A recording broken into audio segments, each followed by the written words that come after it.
Welcome back. Thank you so much for watching again. Today I'm showing you how I do a full start to finish dip manicure with dip liquids. So right there I was using my cuticle remover, and you apply it just like you would apply cuticle oil, and then you take this little cuticle tool and just scrape back any of the dead skin that is on your nail plate. This helps by giving you a lot more room to work with, and it prevents lifting because instead of dipping over top of the dead skin on your nail, you're going to be dipping on your actual nail and have a clean workspace. So it's kind of gross looking, but you can totally see the growth and the dead skin that I'm removing. You can also use a glass cuticle pusher, but I wanted to show you how I use everything that comes in my dip powder starter kit. So I'm not using anything that doesn't come in the kit. So you'll get one of these little cuticle tools, and I really love this because I also use this when I'm going around my cuticles after I have dipped my nails. So once you do that, get your cuticles all pushed back, then you're gonna take a little piece of paper towel and use rubbing alcohol to get all of that off. You could also wash your hands with Dawn dish soap. That's gonna remove any oils or any of this cuticle remover, because if you don't remove it, that also can cause lifting because again, it's just another product that could interfere with your dip. So my kits come with this little application guide. I know it was super helpful for me to have something that I could actually look at right out in front of me. So I include those with all of my kits. Then you're going to use the buffing block that comes with it and just lightly take the shine off of your nail. So I have builder gel on my nail right now, but I'm doing the same exact process that I would do if this was my natural nails. So you want to be super gentle with this. So even more gentle than I am because this is, like I said, builder gel. Just enough to take the shine off your nails. You don't want to take off like a layer of your nails. You don't want to go too hard. Now I'm just taking the stiff brush that comes in the kit and some alcohol and getting off any of that dust. So now it is time to get to dipping. First step is to take your dip base coat. And remember, whenever you're using this, anywhere that this goes is where your powder is going to go. I am using my powder that I make when I'm making new dips, so there's only a tiny little bit in here. Your jars are going to be a lot more full than that. I just always use the jars I make when I'm creating new dips. So right now, I'm making sure not to go all the way to my cuticle. I'm getting it almost there, but not quite. So here I'm pouring my dip over. You could also dip right into it. Again, my nails are super long and I only have a tiny bit of powder in here, so that's why I'm pouring over. Also, pouring over can give you a little bit of a thinner look. It might be a little easier. You don't worry about smudging it. So I do like to pour over. So you're pouring it over, kind of just tapping any of the excess off. So again, you're just going close to the cuticle, but not all the way there. And then dipping or pouring over. If you're using a glitter, like a chunky glitter, what I like to do is pour it out into a cupcake liner, kind of shimmy it to make sure all of the pieces are flat, and then lay my finger in it.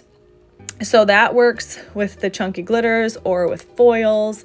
I've done a few videos on those as well with gel, but it's the same exact thing with dip powder. So it's kind of funny. I have not used dip liquids in months. I honestly don't remember the last time I used them. So I truly felt like a beginner again, just because I've been so used to using gel where you cure it and it's ready. You don't have to worry about dry time. So here, or maybe it's the next step, you'll see me do a little oops, but I'll talk about that later. So my dip liquids go on really nice and thin, and they are medium dry time. So if you like to do designs or ombres or just want to give yourself a little bit more time, these are great. I've had issues with certain brands where they dry before I can even dip my nail in. So I love that these are medium dry time. Also, you'll see that I just wiped my brush off after doing that layer. The reason I do that is because I already had one layer of powder on my nail, and yes, I brushed it off with a stiff brush, but you still could get some on your brush, and that's when you could run into getting your dip base contaminated, which just means that there's product in there and it can start to get kind of gooey. So to avoid this, just make sure to wipe your brush off on a piece of paper towel or a lint-free cloth between dipping. And then you should not have any issues with your dip getting contaminated. And I'll talk again on why that's important when we go to the activator step. So here, this being the second layer, you can just get even a little bit closer to your cuticle so that you are not having a big bulk right at the cuticle. If you have long nails and you don't have a layer of builder gel, you can do what's called building up the apex by starting only at half of your nail at the first layer, and then go about 3/4 of the way on the second layer, and then do the full nail on the third layer. And that just gives you a little more strength in the middle, and it won't look as bulky as doing just 3 straight up layers. So mine are already built up, so I don't really have to worry about that. And if you have short nails, you don't have to build up an apex. The apex is to protect your nails from breaking at the stress points. So again, I'm just pouring over, and I don't have to use the little cuticle tool yet because I haven't gotten it too close to my cuticle line, but I will let you watch for a little bit and I will pop back in a bit.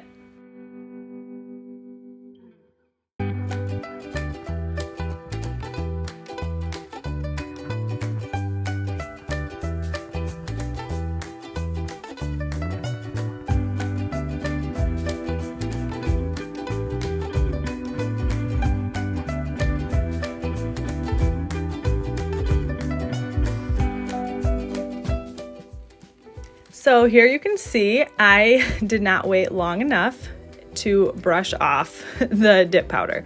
So the base was still a little bit wet. So if that happens, it's totally fine. I just re-dipped it and kind of patted it down with my finger, and in the end you won't be able to tell. It's totally fine.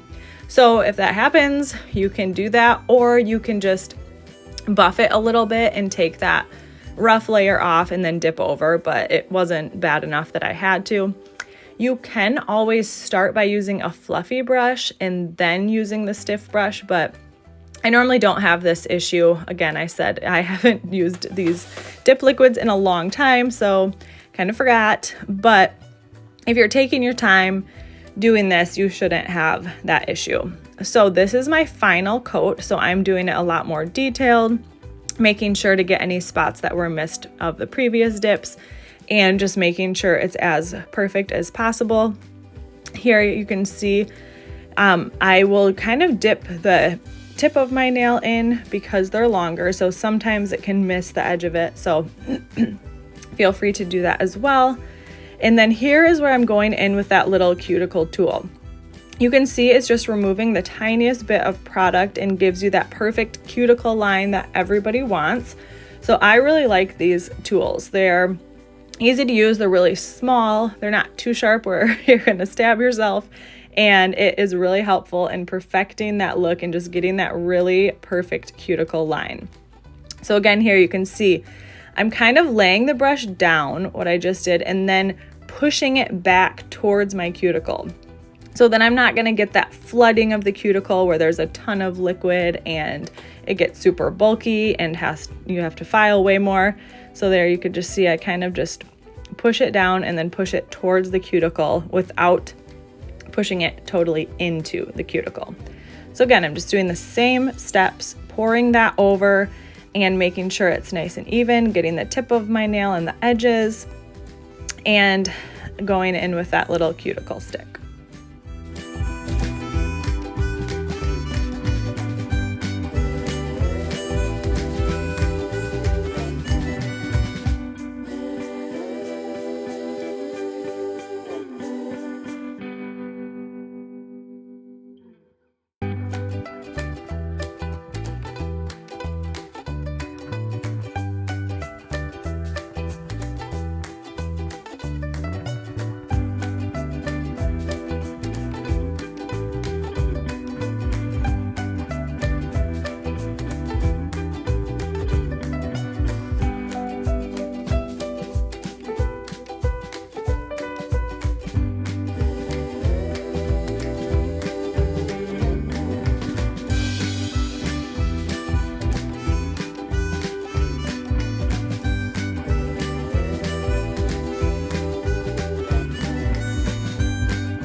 So I sped that up a little bit because I was just doing the same thing.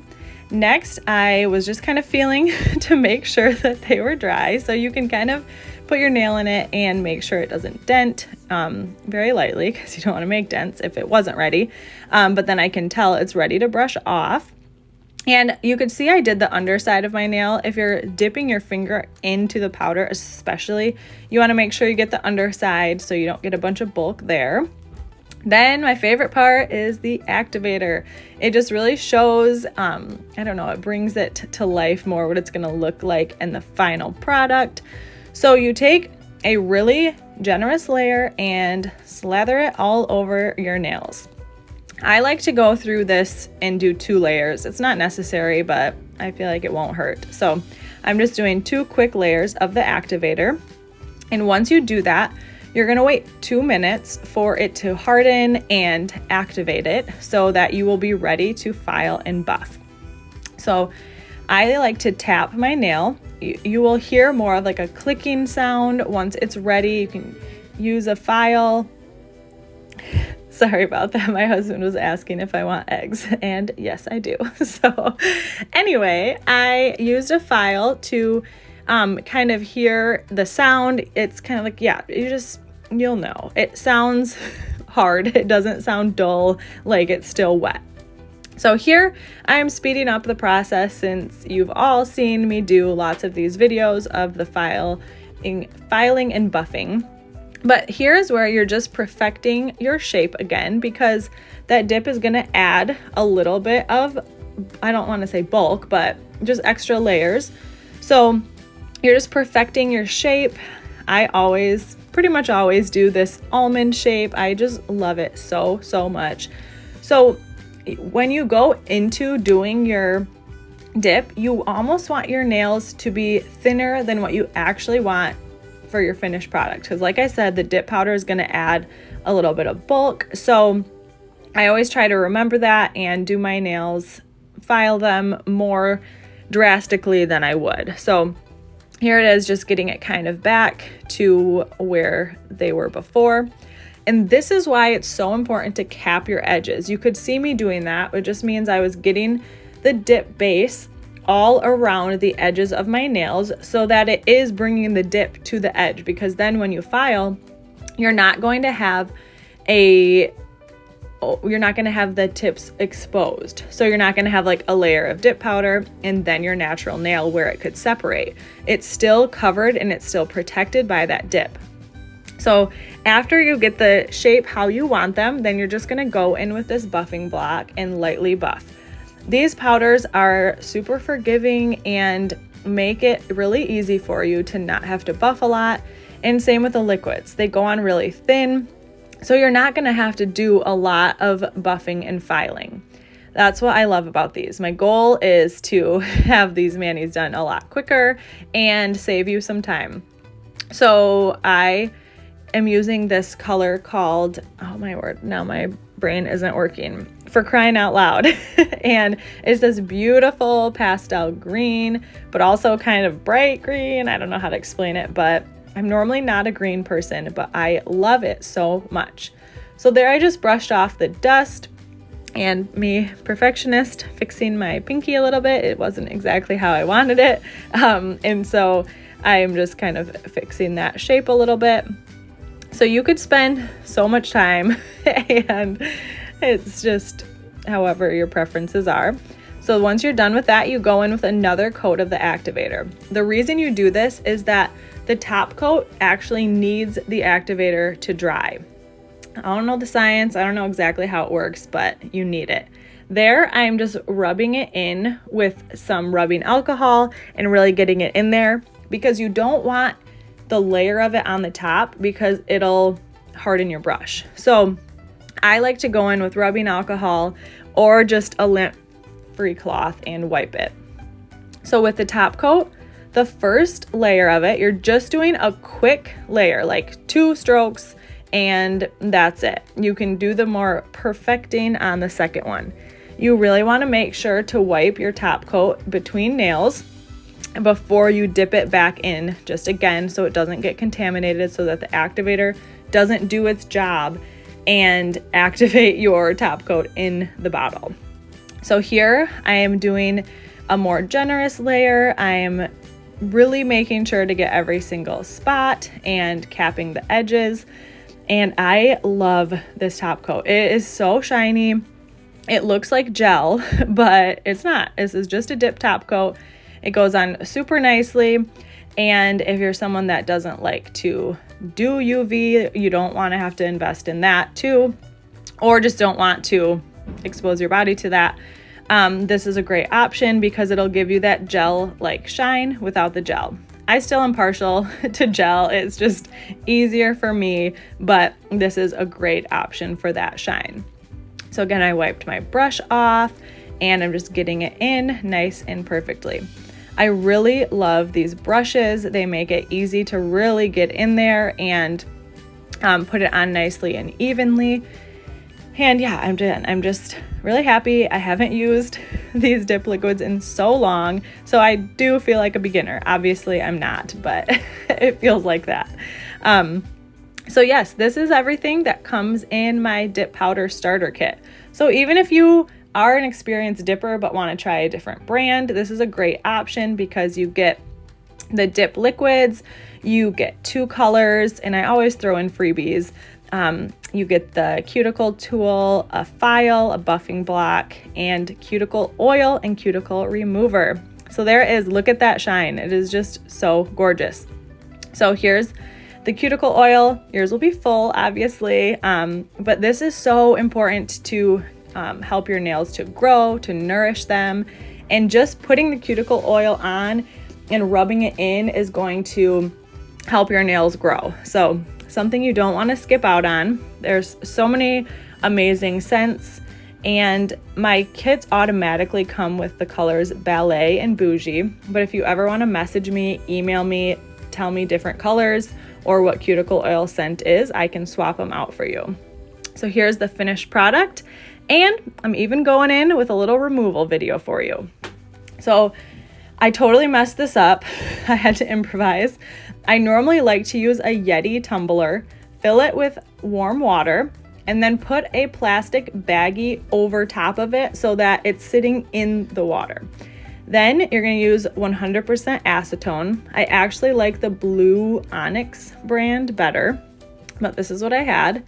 Then you're going to use a dryer sheet and put it in there in a little bit of oil. I don't want to use my good cuticle oil. You could use olive oil, coconut oil, just something to kind of protect your nails, add a little bit of nourishment. So I have it setting in there to kind of warm up while I'm just buffing off the top layer. This just helps it be able to really get in there. And I can't tell you how sad I was to take this one off. I literally had it on for a day, but I wanted to be able to get this video done and get a removal video for you, since so many have asked about a removal without you having to use peel base or taking forever. So this method should take about, I would say 10 minutes per hand. Some people say like 5, but I have never had that. So I totally messed this up because I got water mixed in with the acetone. So I did not do this real time. I did not do the full thing because I messed it up. But if you do it the right way, like I said, with the little plastic baggie over the Yeti, it works so much better and so fast. Your dip will literally melt off. So what I'm doing is I'm rubbing my nails against this dryer sheet, and you can see it still is working. It's getting it softened up, and so rubbing it against is just causing it to go faster. So once that is done, again, I messed it all up, so I had to scrape it off. If you do this, please be so careful if it's on your natural nails. Mine was on builder gel, so I wasn't too worried, but this is an option too. If you get impatient, you can, again, gently, please, you can remove it this way. So you can also file it off a little bit more, buff it off a little bit more. I just didn't want to take this all out and seem like I was tricking you. So this is what happened. This is what can happen if your soak off isn't working, it's not going how you want it. You can always just kind of use this file and file it off more.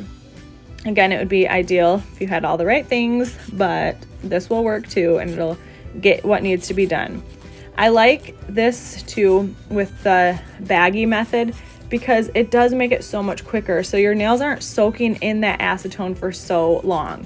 Because I do think the most damaging thing is the removal process. If you're picking at it, if you're soaking it forever in acetone. So I try to do it the best way by, again, putting some of the oil in there and limiting the amount of time in the acetone.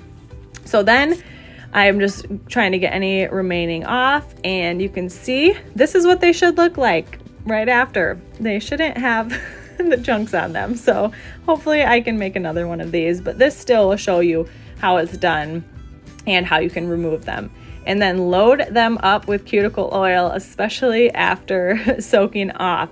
And they should be nice and healthy and protected. So I hope this was helpful. Thanks for watching.